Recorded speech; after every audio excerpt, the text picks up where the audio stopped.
All of his co-workers were gone. What could it mean? Stanley decided to go to the meeting room. Perhaps he had simply missed a memo.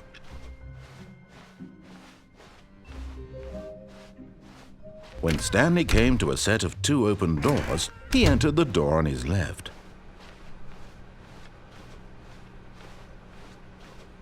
Yet there was not a single person here either. Feeling a wave of disbelief, Stanley decided to go up to his boss. Coming to a staircase, Stanley walked upstairs to his boss's office. But Stanley just couldn't do it. He considered the possibility of facing his boss. Admitting he had left his post during work hours, he might be fired for that. And in such a competitive economy, why had he taken that risk? All because he believed everyone had vanished? His boss would think he was crazy. And then something occurred to Stanley. Maybe, he thought to himself, maybe I am crazy. All of my co-workers blinking mysteriously out of existence in a single moment for no reason at all. None of it made any logical sense. And as Stanley pondered this, he began to make other strange observations. For example, why couldn't he see his feet when he looked down? Why did doors close automatically behind him wherever he went? And for that matter, these rooms were starting to look pretty familiar. Were they simply repeating? No, Stanley said to himself, this is all too strange. This can't be real. And at last, he came to the conclusion that had been on the tip of his tongue. He just hadn't found the words for it. "I'm dreaming!" he yelled. "This is all a dream." Oh, what a relief Stanley felt to have finally found an answer, an explanation. His co-workers weren't actually gone. He wasn't going to lose his job. He wasn't crazy after all. And he thought to himself, I suppose I'll wake up soon. I'll have to go back to my boring real-life job pushing buttons. I may as well enjoy this while I'm still lucid.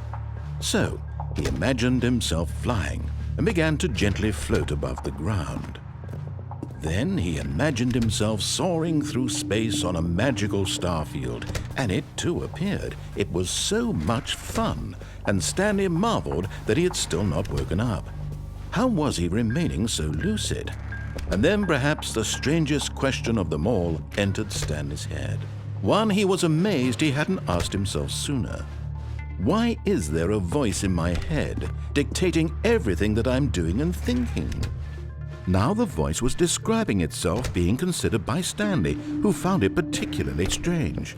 I'm dreaming about a voice describing me, thinking about how it's describing my thoughts, he thought. And while he thought it all very odd and wondered if this voice spoke to all people in their dreams, the truth was that, of course, this was not a dream. How could it be? Was Stanley simply deceiving himself, believing that if he's asleep, he doesn't have to take responsibility for himself? Stanley is as awake right now as he's ever been in his life. Now, hearing the voice speak these words was quite a shock to Stanley. After all, he knew for certain, beyond a doubt, that this was in fact a dream. Did the voice not see him float and make the magical stars just a moment ago? How else would the voice explain all that? This voice was a part of himself too. Surely, if he could just... He would prove it. He would prove that he was in control, that this was a dream. So he closed his eyes gently, and he invited himself to wake up. He felt the cool weight of the blanket on his skin, the press of the mattress on his back, the fresh air of a world outside this one. Let me wake up, he thought to himself. I'm through with this dream. I wish it to be over. Let me go back to my job. Let me continue pushing the buttons.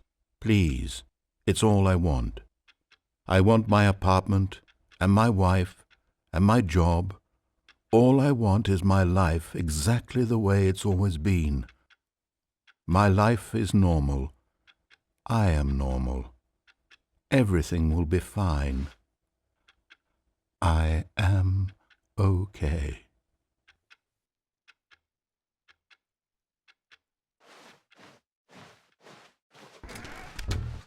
Stanley began screaming. Please, someone wake me up. My name is Stanley. I have a boss. I have an office. I am real. Please, just someone tell me I am real. I must be real. I must be. Can anyone hear my voice? Who am I? Who am I? and everything went black.